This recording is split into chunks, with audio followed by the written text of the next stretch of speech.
First of all, attitude is a person's perspective or outlook. It plays a powerful role in achievement because it governs each person's actions.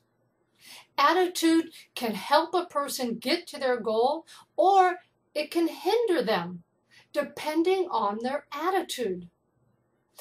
Interestingly, most people think their own attitude is just fine, even when it's not. It's everyone else that needs to improve theirs, not them. Some people who think they're optimists really aren't. Life can be very confusing for people with a negative outlook. They can't seem to make sense of why success often passes them by. They look for answers outside of themselves and blame everyone and everything else for why they achieved poor results. A positive attitude isn't some fake happy face or a naive way of thinking.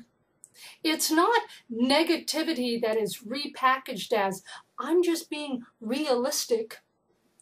A positive attitude is a way of thinking that sees all goals as being possible despite the obstacles and appearances to the contrary.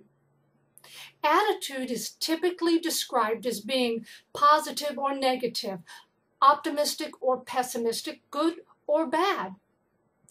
I like to describe people as having either an I can or an I can't attitude.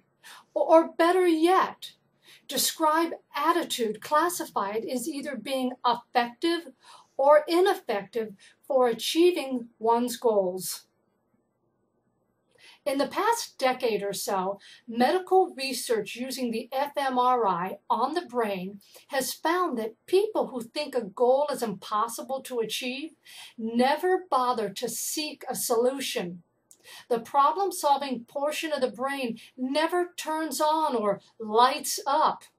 Science has found how the I can't attitude or the it can't be done way of thinking produces poor results.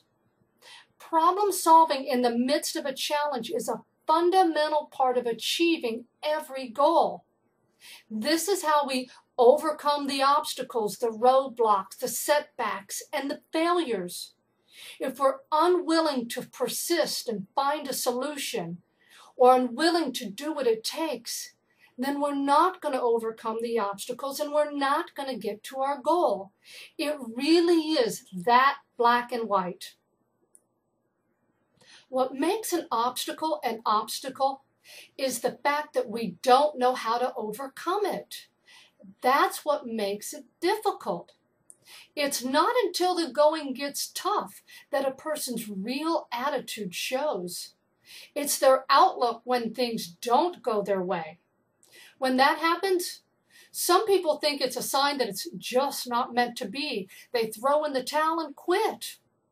Others become more determined and refuse to give up and work even harder. Learning about an applicant's attitude can tell you a lot about their likelihood for future success. It's this insightful information that interviewers really need to uncover before they make their hiring decision. All high performers share in common an attitude that's more effective for overcoming the obstacles.